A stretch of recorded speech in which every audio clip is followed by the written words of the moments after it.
नमस्कार, भटकंती चॅनलमध्ये आपले स्वागत आहे। महासाहेब जिजाऊंच्या समाधीचे दर्शन घेऊन पाचाड या गावी असलेल्या जिजाऊ मातेचा राहता वाडा म्हणजेच पाचाडचा कोट आता आपण पाहणार आहोत।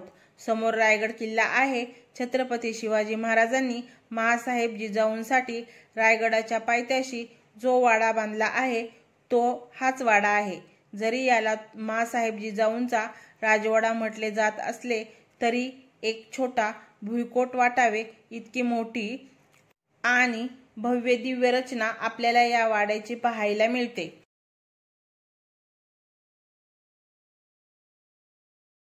समोर पाहत आहात ते प्रवेशद्वार आहे आणि प्रवेशद्वाराच्या अगदी समोरच पहारेकऱ्यांची जागा आहे।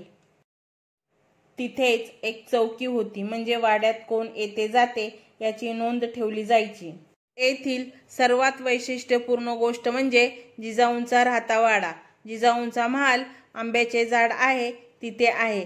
पाचाडच्या वाड्यामध्ये 2 विहिरी आहेत, त्यापैकी एक विहीर म्हणजे या ठिकाणी तुम्ही पाहताय, या विहिरीला तक्क्याची विहीर असे म्हटले जाते। ही रचना तुम्ही पाहाल तर बैठक व्यवस्था पूर्वीच्या काळी राजे महाराजांच्या जशी असायची, तक्का म्हणायचे, बसण्याची व्यवस्था असेल त्याला, म्हणूनच याला तक्क्याची विहीर असे म्हटले जाते।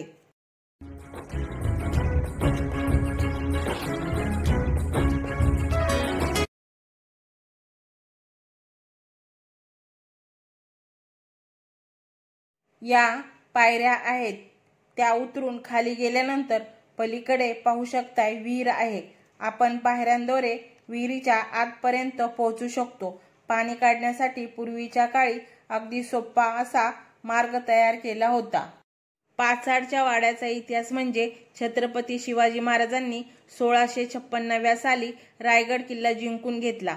त्यानंतर 14 वर्षे रायगडाचे बांधकाम चालू होते आणि त्याच दरम्यान महाराज राजधानीचा किल्ला राजगडावरून रायगडावरती स्थलांतरित झाले होते। महाराजांच्या सोबत महासाहेब जिजाऊ देखील होत्या, परंतु महासाहेब जिजाऊंना रायगडावरील वातावरण मानवत नसल्याने तेथील हवा उतारवयात मानवत नव्हती। त्यामुळे छत्रपती शिवाजी महाराजांनी रायगडाच्या पायथ्याशी या ठिकाणी हा वाडा महासाहेब जिजाऊंसाठी बांधला होता आणि याच ठिकाणी शिवरायांच्या एक राणी म्हणजेच पुतळाबाई राणी सरकार देखील महासाहेब जिजाऊंच्या सेवेसाठी याच वाड्यामध्ये राहत होत्या। फार पवित्र अशी ही जागा आहे आणि याच वाड्यामध्ये महासाहेब जिजाऊंनी अखेरचा श्वास घेतला होता। याच वाड्यामधून महासाहेब जिजाऊंनी रायगडचे वैभव पाहिले होते। आणि आणखी एक गोष्ट म्हणजे असे सांगितले जाते, ज्यावेळी छत्रपती शिवाजी महाराज रायगडावरती असायचे आणि महासाहेब जिजाऊ या पाचाडच्या वाड्यामध्ये, शिवरायांना ज्या वेळी महासाहेब जिजाऊंचे दर्शन घ्यायचे असायचे त्यावेळी शिवाजी महाराज रायगडावरती आपल्या एक टकमक टोक पाहायला मिळते आणि दुसरीकडे हिरकणी बुरुज आहे, तर महाराज त्या बुरुजावरती यायचे, तिथून एक झेंडा दाखवला जायचा किंवा तिथून एक घंटा वाजवला जायचा आणि त्याचा आवाज ज्यावेळी या वाड्यांमध्ये यायचा त्यावेळी महासाहेब जिजाऊ आपल्या महालामधून ओसरीवर समोर यायच्या आणि त्यानंतर छत्रपती शिवाजी महाराज पलीकडे रायगड किल्ल्यावर तिथून महासाहेब जिजाऊंचे दर्शन घेत। छत्रपती शिवाजी महाराज महासाहेब जिजाऊ पाचाडच्या वाड्यामध्ये बरोबर मध्यभागी एक आंब्याचे झाड पाहायला मिळते। त्याच्या दोन्ही बाजूला 2 महालांचे अवशेष आहेत। हे जे अवशेष तुम्ही पाहताय हे या वाड्यामध्ये बाकीच्या सगळ्या वास्तू आहे त्यापेक्षा थोडेसे वेगळे आहे, म्हणजे दगडांवरती उत्कृष्ट असे कोरीव काम केले आहे आपल्याला पाहायला मिळते। याच ठिकाणी महासाहेब जिजाऊंचा महाल होता आणि आंब्याचे झाड आहे त्याच्या पलीकडच्या बाजूला पुतळाबाई राणी सरकार ज्या ठिकाणी राहत होत्या त्यांच्या महालाचे अवशेष त्या ठिकाणी आपल्याला पाहायला मिळतात। इथे तुम्ही पाहताय वाड्यातल्या बाकी बांधकामापेक्षा ह्या ज्या दगडी वापरल्या आहेत त्यावर बारीक असे कोरीव केलेले काम आहे। अगदी चारही बाजूंनी आपण फिरलो वाड्यावरील बाकी बांधकामापेक्षा हे बांधकाम आपल्याला वेगळ्या धाटणीचे पाहायला मिळते। वाड्याच्या बरोबर मध्यभागी असलेले 2 इमारतींचे अवशेष पाहायला मिळतात, त्यापैकी एक महासाहेब जिजाऊंचा महाल होता आणि दुसरा म्हणजे पुतळाबाई राणी सरकार यांचा महाल होता। महासाहेब जिजाऊ सोबत पुतळाबाई राणी सरकार याच पाचाडच्या वाड्यात राहत होत्या। 2 विहिरींपैकी ही एक विहीर आहे।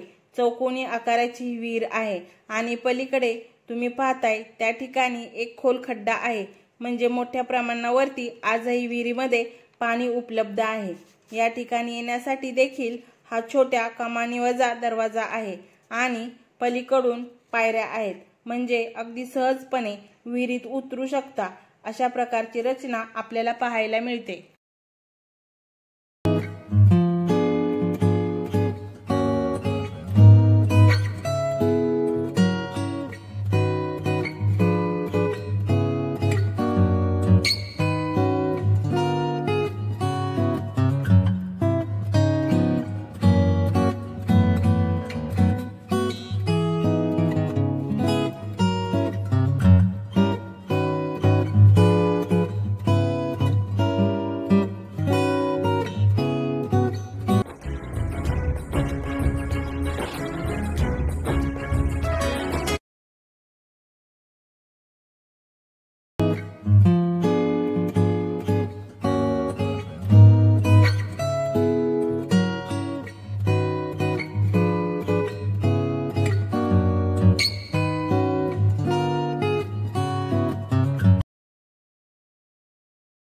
पाचाडच्या वाड्यामध्ये आल्यानंतर एक वेगळ्या धाटणीचे आणि थोडेसे आश्चर्यचकित करणारे बांधकाम इथे पाहायला मिळते। येथे हा दरवाजा तुम्ही पाहताय, त्याचे बांधकाम जर तुम्ही पाहिले तर एक पूर्ण दरवाजा आहे आणि इथे मात्र निम्म्यापासून एका भागामध्ये असा गोल आकारामध्ये तो दरवाजा कट करून आतमध्ये जाण्यासाठी व्यवस्था केली आहे आणि बाकी दरवाजा मात्र दगडी आहे, तो पूर्णतः बंद आहे।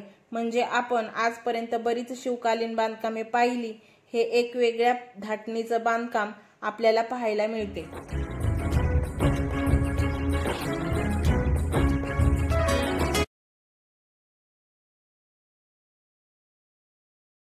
आता जो दरवाजा आपण पाहिला त्याच दरवाजातून आतमध्ये आल्यानंतर आपल्याला एक वैशिष्ट्यपूर्ण जागा पाहायला मिळते। इथे तुम्ही पाहताय गोल छिद्र आपल्याला पाहायला मिळते आणि आतमध्ये खूप मोठा चौकोनी खड्डा आहे। कदाचित हे पूर्वीच्या काळचे स्नानगृह असेल किंवा मग धान्याची कोठार असू शकते। अशी रचना आपण पहिल्यांदाच पाहत आहोत। हे नक्की काय आहे हे आपल्याला सांगणे कठीण आहे, पण एक अंदाज स्नानगृह किंवा धान्याचे कोठार असावे।